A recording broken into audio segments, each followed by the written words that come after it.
అందరికీ నమస్తే. Welcome to my channel V for vocabulary in Telugu.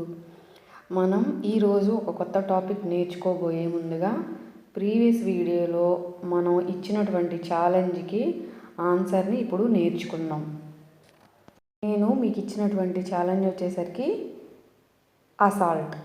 దీని మీనింగ్ ఏంటి, దీన్ని ఎలాంటి సందర్భాల్లో వాడతాం, దీని ప్లేస్లో మనం ఏం వాడుతున్నాం, దీని సెంటెన్స్లో ఎలా చెప్పాలి, ఇప్పుడు ఫుల్ ఫ్లెడ్జ్డ్గా నేర్చుకుందాం. అసాల్ట్.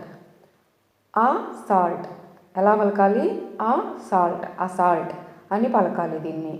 అసాల్ట్ అంటే దాడి, పైబడడం, ఆక్రమణ, హింసాత్మకంగా మీదకి రావడం, మానసికమైన లేదా శారీరక హింస అని అర్థం అన్నమాట.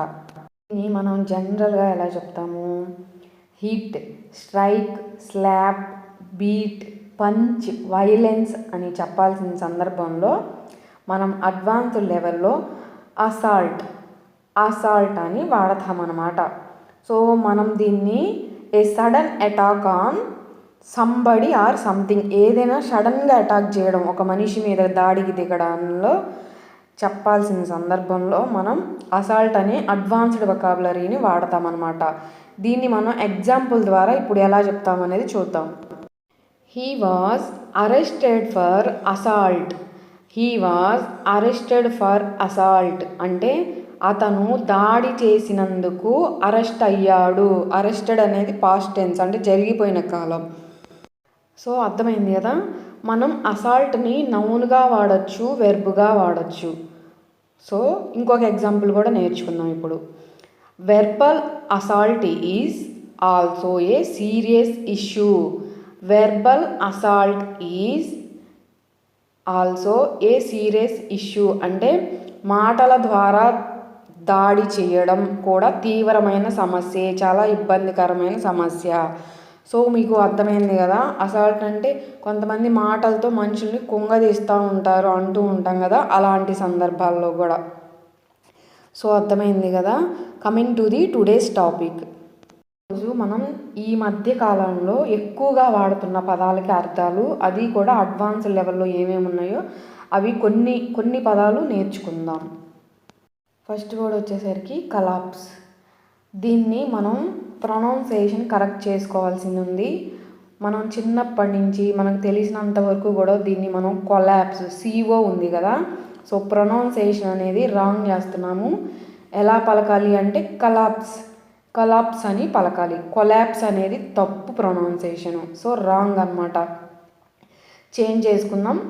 కలాప్స్ అని పలకాలి. కలాప్స్, నాతో పాటు పలకండి. కలాప్స్ అని పలకాలి.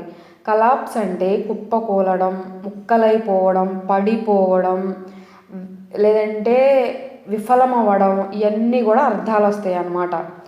సో జనరల్గా మనం దీని ప్లేస్లో fall in, fall down, fall to, go out, founder, cave, flatten అని చెప్పాల్సిన సందర్భంలో మనం అడ్వాన్స్డ్ లెవెల్లో కలాప్స్ అని చెప్తామన్నమాట. సో మనం దీన్ని ఎగ్జాంపుల్ ద్వారా, the building completely collapsed due to fire. The building completely అంటే పూర్తిగా, కలాప్స్డ్ అంటే కూలిపోయింది, ఆల్రెడీ ఈడి వచ్చింది అంటే పాస్ట్ టెన్స్. డ్యూ టు దేనివల్ల, డ్యూ టు అంటే దేనివల్ల అని అర్థం, అంటే ఫైర్ వల్ల. డ్యూ టు ఫైర్ అంటే మంటల వల్ల ఆ భవనం పూర్తిగా కూలిపోయిందని అర్థం. దీన్ని మనం చంకు మెథడ్లో ఎలా నేర్చుకోవాలి, ఎలా పలకాలి ఇప్పుడు చూద్దాం. ఇక్కడ కొత్తగా సబ్స్క్రైబ్ చేసుకున్న వాళ్ళ కోసం బాక్స్లో ఉన్నదాన్ని చంకు మెథడ్ అంటారు. చంక్స్ అంటే ముక్కలు. ఎంత నోరు తిరగనటువంటి పదాన్నైనా, కష్టమైన పదాన్నైనా ముక్కలుగా తీసి విడదీసి పలకడాన్ని చంక్స్ అంటామన్నమాట. చంక్స్ అంటే సిలబల్స్. సో మనకి కలాప్స్లో ఎన్ని సిలబల్స్ ఉన్నాయి? 2 సిలబల్స్ ఉన్నాయి. సో మనం దీన్ని ఎలా పలకాలి? కలాప్స్ అంటే కలాప్స్ అని పలకాలన్నమాట, ఈజీగా ప్రొనౌన్సియేషన్ చేయడం కోసం. మరియు మనం స్పెల్లింగులు తప్పు లేకుండా రాసేటప్పుడు ఇలా విడదీసి, సిలబల్స్గా విడదీసి రాయడం వల్ల స్పెల్లింగ్ కూడా తప్పుపోకుండా రాయడానికి ఈ చంకు మెథడ్ అనేది యూజ్ అవుతుంది. మళ్ళీ మళ్ళీ రిపీట్ చేస్తున్నాను అనుకోవద్దు, కొత్తగా మన ఛానల్ని చూస్తున్న వారి కోసం నేను ఇంత డీటెయిల్డ్ ఎక్స్ప్లెనేషన్ ఇస్తున్నాను అనమాట. So coming to the next example, the economy collapse last year. The economy అంటే ఏంటి? ఆర్థిక వ్యవస్థ. కలాప్స్డ్ అంటే కుప్పకూలిపోయింది లేదంటే పడిపోయింది అంటూ ఉంటాం కదా. లాస్ట్ ఇయర్ అంటే గత సంవత్సరం అని అర్థం. సో గత సంవత్సరం ఆర్థిక వ్యవస్థ అనేది దెబ్బతిన్నది, కూలిపోయింది, పడిపోయింది అంటూ ఉంటాం కదా. సో ఇదన్నమాట ఎగ్జాంపుల్. సో మీకు అర్థమైందని అనుకుంటున్నాను. Coming to the next word, morning. Morning ఎలా పలకాలి? ఇక్కడ ఆర్ అనేది సైలెంట్. ఆర్ అనేది మనం పలుకుతాం కానీ అది గొంతులోనే ఆగిపోవాలి, బయటికి మాత్రం మోర్నింగ్ అని పలకాలి. ఎలా పలకాలి? నాతో పాటు పలకండి. మోర్నింగ్, మోర్నింగ్ అని పలకాలి. సో మోర్నింగ్ అంటే ఎవరైనా సరే శోకాన్ని వ్యక్తపరచడం, విలాపం, లేదంటే ఒకరి మృతి పట్ల దుఃఖాన్ని వ్యక్తం చేయటం అంటే సంతాపం. ఓకేనా? శోకం అని అర్థం అన్నమాట. దీన్ని మనం జనరల్గా ఎలా చెప్తూ ఉంటాం? జనరల్గా చెప్పేవన్నీ కూడా సినానిమ్స్ అండి, గుర్తుపెట్టుకోండి ఎవరైనా కాంపిటేటివ్ ఎగ్జామ్స్ ప్రిపేర్ అయ్యేవాళ్ళు. So grief, sorrowing, grieving, sadness, misery అని చెప్పాల్సిన సందర్భంలో మనం మోర్నింగ్ అని చెప్తామన్నమాట. సో అర్థమైంది కదా. దీన్ని మనం చంకు మెథడ్లో ఎలా పలకాలి చూద్దాం ఇప్పుడు. మోన్ ఇంగ్, మోన్ ఇంగ్. ఆర్ అనేది సైలెంట్, మర్చిపోవద్దు, మళ్ళీ మళ్ళీ చెప్తున్నా, గుర్తుపెట్టుకోండి. మోన్ ఇంగ్, మోర్నింగ్ అని పలుకుతామన్నమాట. దీన్ని మనం ఎగ్జాంపుల్స్లో ఎలా వాడతామంటే, the whole family is in mourning. The whole family is in mourning అంటే ఆ కుటుంబం మొత్తం శోకంలో ఉంది. ఏదైనా ఎవరికైనా వాళ్ళ ఇంట్లో ఏదైనా ఎవరైనా చనిపోయినప్పుడు లేదంటే జరగరాంది జరిగినప్పుడు మనం సంతాపం సభలు, సంతాపం వ్యక్తం చేస్తున్నామంటాం కదా, అలాంటి సందర్భాల్లో వాడతామన్నమాట. ఇంకొక ఎగ్జాంపుల్ చూద్దాం. He spent many days in morning. He spent అంటే ఆల్రెడీ జరిగిపోయింది. So he spent many days అంటే చాలా రోజులు, ఇన్ మోర్నింగ్ అంటే అతడు చాలా రోజులు శోకంలో గడిపాడు. అంటే మనకి ఇష్టమైన నచ్చిన వాళ్ళు లేదంటే మనకి ఇంకా మనం అనుకున్నది జరగనప్పుడు అలాంటి సందర్భాల్లో మనుషులు అలా డిప్రెస్కి లోనవుతారనమాట. అలాంటి సందర్భాల్లో ఈ వొకాబులరీని వాడతాము, గుర్తుపెట్టుకోండి. వచ్చేసరికి షార్టెడ్. షార్టెడ్ ఎలా పలకాలి? నాతో పాటు కలిపి పలకండి. షార్టెడ్, షార్టెడ్ అని పలకాలి. ఓకేనా? సో షార్టెడ్ అంటే శిథిలమైన, బద్దలైన, లేకపోతే పగిలిపోయిన, ఛిద్రమైన, తునాతునకలు, చెదిరిపోయిన అని అర్థం. సింపుల్ వర్డ్లో చెప్పాలి అంటే మన కళ్ళ ముందే ఏదైనా అతి దారుణం అంటే మనకిష్టమైన వాళ్ళని ఏదైనా కళ్ళ ముందే కోల్పోతున్నప్పుడు మనసు ఇక మనిషి ముక్కలైపోతారు సరా, భౌతికంగా భావాల పరంగా ముక్కలైపోతాడు కదా, పూర్తిగా విరిగిపోతాడు. ఇంకా అసలు ఆ బాధలో నుంచి వాళ్ళు బయటికి రాలేరు. దానినే షార్టెడ్ అంటారు, గుర్తుపెట్టుకోండి. బద్దలైపోవడం, శిథిలమైపోతారు, ఇంకా వాళ్ళు రాయిలాగా మారిపోతారు ఆ బాధలో నుంచి బయటికి రాలేక అన్నమాట. సో దాని అర్థం ఇది. సో మనం జనరల్గా షార్టెడ్ ప్లేస్లో very shocked, upset, very tired, exhausted, worn out, drained, broken, ruined, damaged, split, cracked, exploded, blasted అని వాడుతూ ఉంటాం అన్నమాట. జనరల్గా మనం దీన్ని అడ్వాన్స్డ్ లెవెల్లో షార్టెడ్ అని చెప్తాము. సో దీన్ని మనం చంకు మెథడ్లో ఎలా పలకాలి? షార్టెడ్, షార్టెడ్ అని పలకాలి. షార్టెడ్ అని ఈజీగా ప్రొనౌన్స్ చేయడానికి ఉపయోగపడిద్ది అనమాట ఈ చంకు మెథడ్ అనేది. సో దీన్ని మనం ఎగ్జాంపుల్ ద్వారా her heart was shorted. Her heart was shorted అంటే ఆమె మనసు విరిగిపోయింది. ఇప్పుడు ఎవరినైనా సరే కొన్ని తప్పులు క్షమించి అయినా కానీ ఆ మనుషులు మారనప్పుడు అలాంటి పరిస్థితుల్లో ఎవరికైనా అలాగే అయిపోతానంటే ఇంకా అసలు వాళ్ళు రాయిలాగా మారిపోతారు. ఇంకొక ఎగ్జాంపుల్ చూద్దాం. హిస్ డ్రీమ్స్ వర్ షాటర్డ్. హిస్ డ్రీమ్స్ వర్ షాటర్డ్ అంటే అతని కలలు చెదిరిపోయాయి. అంటే ఎన్నో హోప్స్ పెట్టుకున్నాయి, మొత్తం ఒక్కసారిగా అనుకున్నవి జరగకుండా అన్ని రివర్స్ అయితే అలాంటి సందర్భాల్లో కూడా మనం ఈ అడ్వాన్స్డ్ వొకాబులరీని వాడతామన్నమాట. Coming to the next word, notice అని పలకాలి. నోటీస్ అని పలకాలి. ఎలా పలకాలి? నోటీస్ అని పలకాలి. నోటీసు కాదు, నోటీస్ అని పలకాలి. గమనించుట, అవగాహనలోకి తీసుకురావడం, సూచన, అబ్జర్వేషన్ అంటూ ఉంటాం కదా. సో అదనమాట.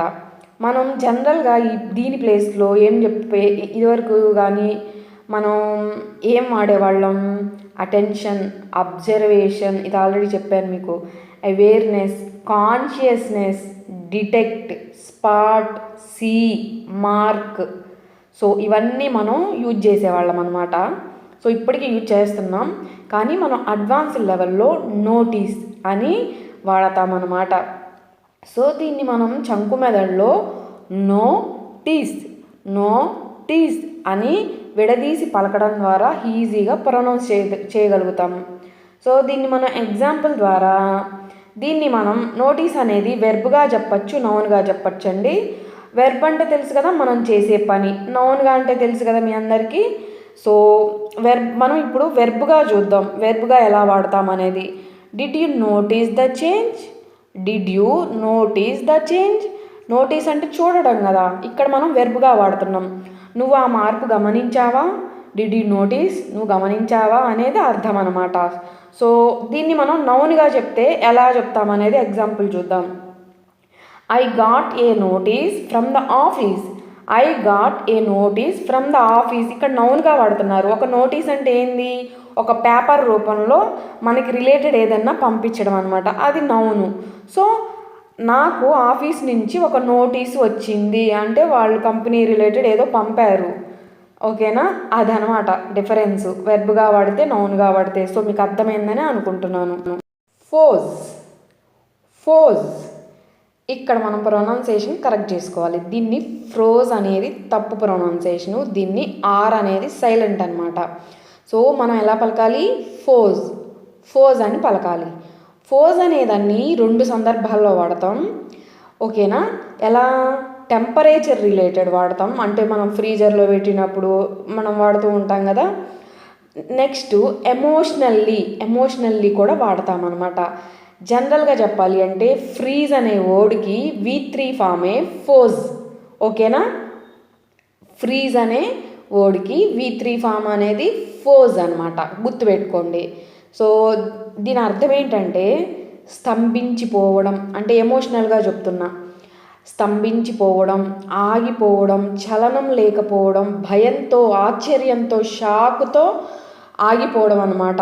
ఓకేనా? అదే ఫ్రీజింగ్ టెంపరేచర్ రిలేటెడ్ తీసుకుంటే కనుక గడ్డ కట్టడం. ఓకేనా? టెంపరేచర్ రిలేటెడ్ తీసుకుంటే ఏంటి? గడ్డ కట్టడం అని అర్థం అనమాట.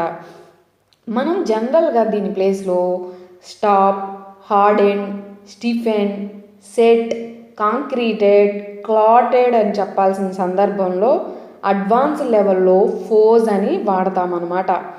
సో మనం ఎలా పలకాలి? ఇది సింగిల్ సిలబల్. ఓకేనా? ఎలా పలకాలి? నాతో పాటు పలకండి. ఫోజ్, ఫోజ్ అని పలుకుతాం. ఇది దేనికి V3 ఫాము?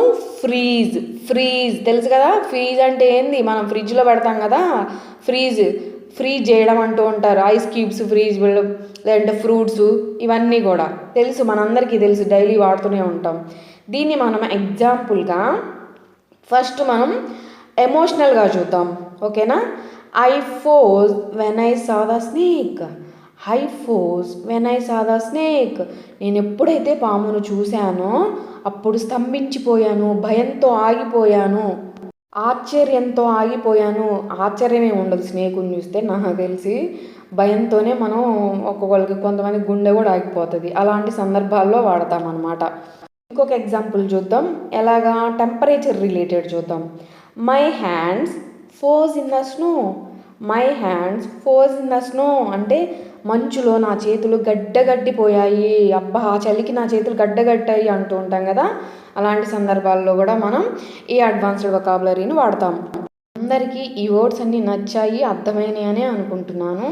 నేను ఈరోజు మీకు ఇవ్వబోయే ఛాలెంజ్ వచ్చేసరికి డిక్లేర్ అంటే అర్థం ఏంటి, ఎలాంటి సందర్భాల్లో వాడతాం, ఎగ్జాంపుల్స్ అన్నీ కమింగ్ వీడియోలో చూద్దాం. తప్పైనా పర్వాలేదు, నెక్స్ట్ మనం నేర్చుకుంటాం కదా. సో మీ కామెంట్స్ అనేవి నాకు మన ఛానల్ గ్రోత్కి చాలా వాల్యుబుల్. ప్రతి ఒక్కరూ కామెంట్ చేయడానికి ట్రై చేయండి. సో ప్లీజ్, మీరు సపోర్ట్ చేస్తున్నారు బాగా, కానీ కామెంట్ కూడా చేయండి.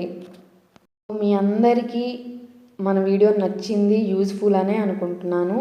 మీకు కనుక మన వీడియో నచ్చినట్లయితే లైక్ చేయండి. ఎవరికైనా యూజ్ఫుల్ ఉంది అంటే కనుక తప్పకుండా మర్చిపోకుండా షేర్ చేయండి. మీరు ఇప్పుడే చూస్తున్నట్లయితే మీకు నచ్చి యూజ్ఫుల్ ఉంది అనుకుంటే సబ్స్క్రైబ్ చేసుకోండి. Thanks for watching my video. మీ అందరి సపోర్ట్ ఇలాగే ఉంటుంది, ఇలాగే ఉండాలి అని ఆశిస్తున్నాను. Thank you so much.